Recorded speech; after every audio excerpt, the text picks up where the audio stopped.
I never imagined I'd be the guy spilling a story like this to anyone.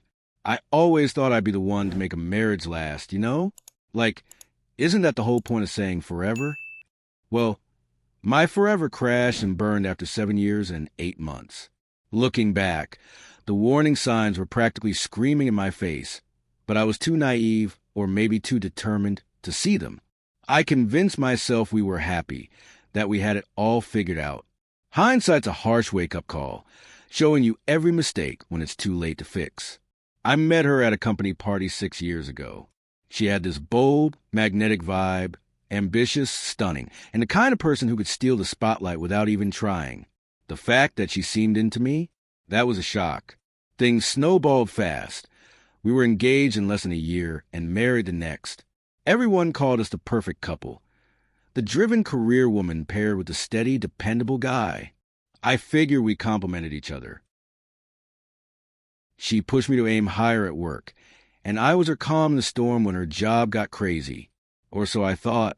Then came the day that's etched in my mind like a scar. I cut a business trip short, thinking I'd surprise her by coming home early. Big mistake. Turns out I was the one in for a shock. The house felt wrong the moment I stepped inside. Too quiet, but with this uneasy tension hanging in the air, like something was about to go down. I called her name, got no response. Heard the shower running upstairs, so I assumed she was in there. I tossed my bag on the bed and noticed her laptop sitting there, wide open. She's always going on about client privacy and locking her work computer, but there it was, practically inviting me to look. A message notification popped up from some guy at her office. The preview was explicit, graphic, even, and there was a photo of her doing something that made my stomach lurch. I knew I shouldn't have, but I clicked into the conversation. It was like opening a floodgate of betrayal. Months, freaking months, of messages between her and this sleaze from her team. Not a one-time slip-up, but a full-on affair right under my nose. Hotel receipts, dirty pictures, plans to hook up when I was away. They'd even used my car for their little escapades. My own damn car. They had snarky little quips about how easy it was to trick me, how I wasn't some tech guru who'd catch on. Messages about her late nights at the office, when she was really with him. Times I'd called her during her so-called work conferences, and she'd slip away to feed me lies while he waited, probably grinning like an idiot. All those extended business trips, all those evenings I stayed up making sure she had dinner when she was swamped at work.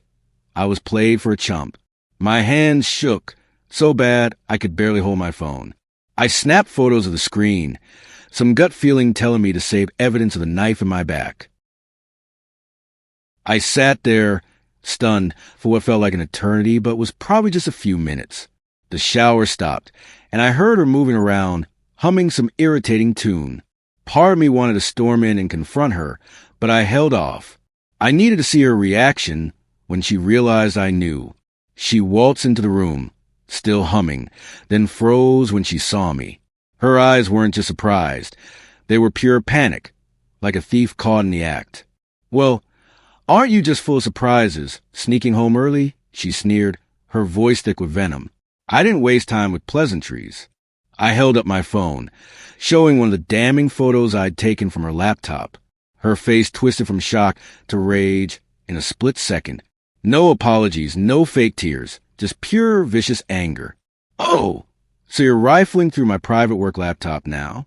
How dare you invade my space, you nosy little creep," she hissed, acting like I was the one who betrayed her. What followed was a screaming match from hell. She threw stuff, shrieked, and tore into me like I was the villain. According to her, I was dull, distant, and didn't worship her enough. Apparently, I forced her to cheat because I wasn't exciting enough, because I worked my butt off to keep our life stable. The very thing she used to say she valued. Then she grabbed the vase my grandma left me, the one irreplaceable keepsake I had from her, and smashed it against the wall with a cruel smirk. She knew exactly how much it meant to me and didn't care one bit. That's when something in me snapped. I told her to pack her crap and get out of my house. It's mine, inherited before we ever met, passed down through my family for generations. She knew it was sacred to me, But she just crossed her arms and let out a sharp, mocking laugh. "This is my house too, you idiot," she spat. "I've lived here for years. You think you can just throw me out like garbage? Good luck, loser." The fight dragged on for hours, a vicious loop. 1 second, she was screaming that I was controlling and abusive. The next, she was fake sobbing, claiming the affair was a mistake and the guy meant nothing. Then she flipped right back to blaming me for pushing her into his arms. That fight left me wiped out and honestly a bit freaked out. I'd never seen her so unhinged. She'd never been violent before, but the way her eyes blazed made me think she might do anything. After hours of her screaming and throwing things, I was done. I decided to crash at my buddy's place at night, just to let the dust settle. Worst call I ever made. My friend tried to warn me. "Don't walk out of your own house, man," he said, his voice dead serious. "You leave now, you're going to regret it." But I was too drained to think straight. So I ignored him. Dumb move. I told her I'd be back the next day and expected her to either be gone or at least have a plan to get out. That night, I barely slept, sprawled out on my friend's lumpy couch. He kept trying to talk me down, telling me I wasn't nuts for being pissed. "Keep track of everything," he said over and over. "This isn't the end of it." Man, he had no clue how right he was. When I rolled up to my house the next afternoon, my key wouldn't work. She'd changed the locks on my house, my family's house, passed down for generations. I stood there, stunned, my jaw practically on the ground at her nerve. I banged on the door until she cracked it open, the chain still latched, and gave me the smug, mocking smirk. She waved some papers in my face like she was the queen of the castle. "My lawyer says I've got residency rights, honey," she sneered. "You abandoned our precious marital home. So, no, you don't get to waltz back in." I couldn't wrap my head around it. In less than a day, she not only swapped out the locks, but had already lawyered up, trying to steal my property out from under me. Later, I found out she'd been scheming with this lawyer for weeks before I caught her cheating. She'd been plotting her exit, or at least how to screw me over, long before I saw those messages. We argued through the cracked door, her hurling insults while I tried to keep my cool. Then, out of nowhere, cop cars pulled up. She called the police, claiming I was trying to break in, and she was terrified for her safety. The gall of this woman. The cops were professional, but didn't budge. I explained my side, but they made it clear. She was my wife. She'd lived there, so legally, they couldn't make her leave or let me in. One officer pulled me aside, his tone low. "Look, for your own sake, just walk away and deal with this in court." I was escorted off my own property while she watched from the window, smirking like she'd won the lottery. The humiliation stung worse than the betrayal itself. I called a divorce lawyer that same day. He didn't sugarcoat it. This was going to be a nasty battle. "She's coming out swinging," he warned. "We need to be ready for anything." Even though the house was my inheritance, proving it wasn't community property would take paperwork, and her lies were going to make it messy. "Inheritance is usually separate," he explained, "but she'll argue she helped maintain it and boosted its value during your marriage." I spent the next few days in a fog, crashing at my friend's place, trying to process how my life had gone up in flames. I had to buy new clothes since I couldn't get to my stuff. I had to tell my boss I needed time off, stumbling through an explanation. Worst of all, I had to break the news to my family. Calling my sister was brutal. She'd always had a bad feeling about my wife. "I knew she was trouble," she said, her voice sharp. The way she'd lose it over nothing, the way she'd twist things to get her way. I'd always defended my wife, brushed off my sister's warnings. Now I wished I'd listened. Those weeks were pure hell. My wife went full scorched earth, spreading lies to our friends that I was some controlling, abusive jerk. She called her affair a momentary lapse because I was supposedly emotionally distant, cold, neglectful, you name it.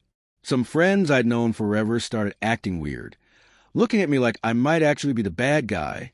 It was like she'd poisoned every corner of my life. Her harassment didn't stop there. She'd call from burner phones after I blocked her, show up at my friend's apartment at all hours, screaming and causing a scene. She even called my boss, spinning some garbage about me being unstable and needing to be watched. Thank God my boss knew me better than that, but the embarrassment was like a knife to the gut. Her parents jumped in too, calling to lecture me about forgiving their fragile daughter.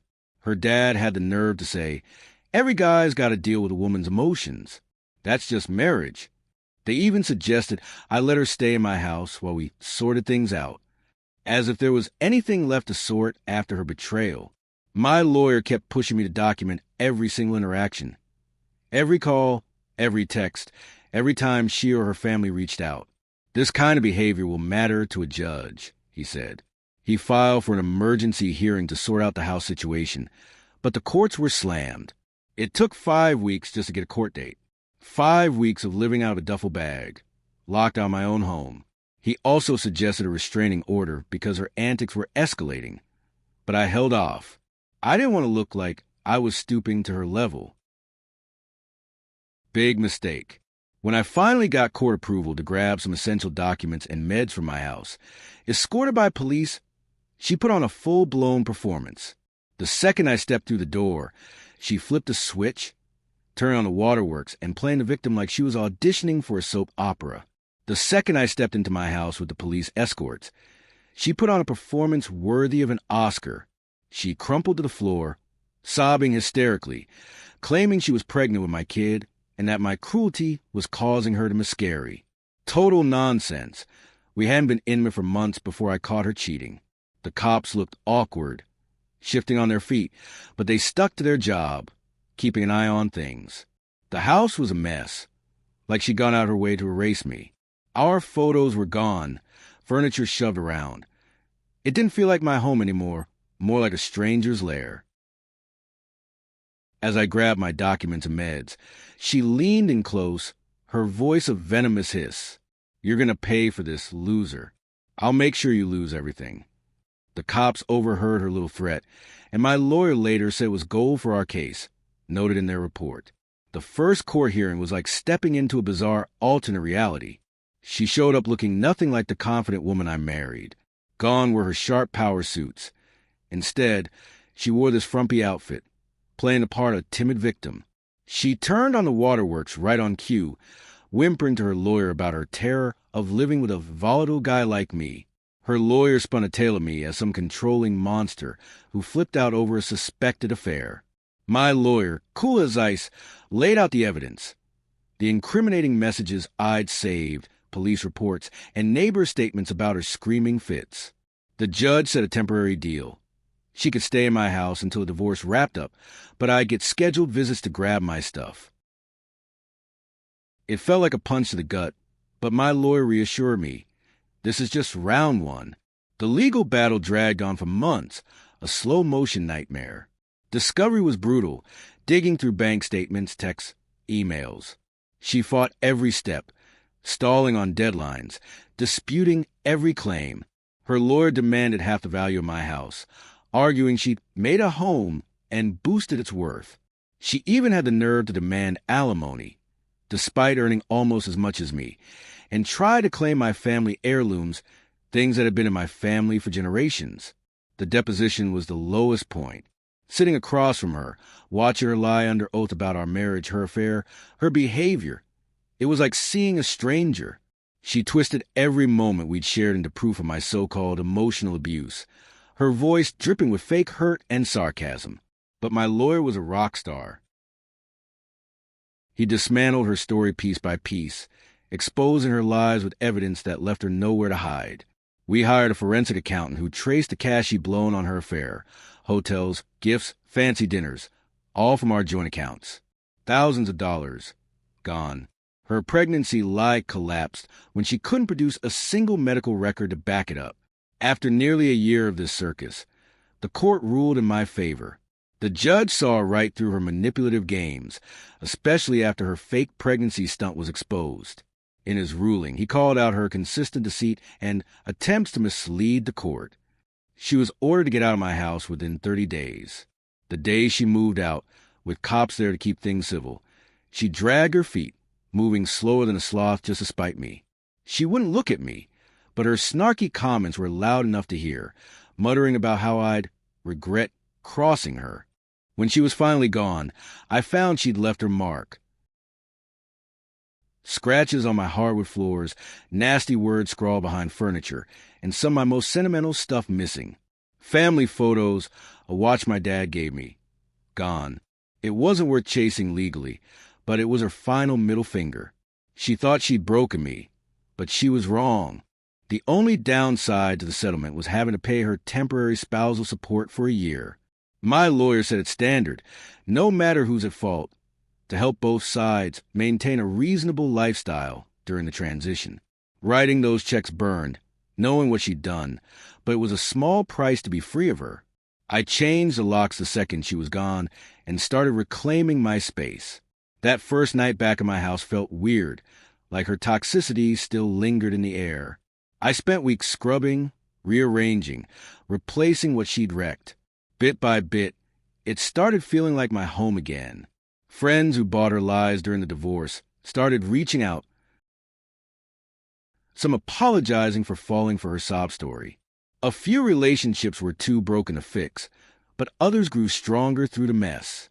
My sister was my lifeline, always reminding me, "You're not what you did or what you said you were." It's been almost 2.5 years since the divorce was finalized. Those support payments stopped 7 months ago, and I celebrated with my closest buddies, toasting to a fresh start. I rediscovered parts of myself I'd lost in that marriage. Picked up my guitar again, hit the gym, even started training for a marathon. Dating? That's still tricky. Trusting someone that deeply again feels like climbing a mountain. But I'm taking it slow, figuring it out. Some days, the betrayal still stings. I gave her my whole heart, and she left scars that don't fade easy. A random memory can hit out of nowhere, and the anger flares up like it's fresh. But those moments are fewer now. I'm moving forward, rebuilding my life on my terms. Her choices blew up our marriage, and she never owned up to a single one. I heard through mutual friends she's struggling, alone, jobless, regretting the affair that cost her everything. Meanwhile, I'm living well, smiling again, stronger than I ever thought I could be. I learned you don't really know someone until they show their true colors in a crisis. The woman I thought I married, she was never real. But I also learned I'm tougher than I gave myself credit for. Rock bottom showed me I could rebuild, find joy, and maybe even trust again someday. For now, I'm just happy to be free, standing tall, while she's stuck in the wreckage of her own making.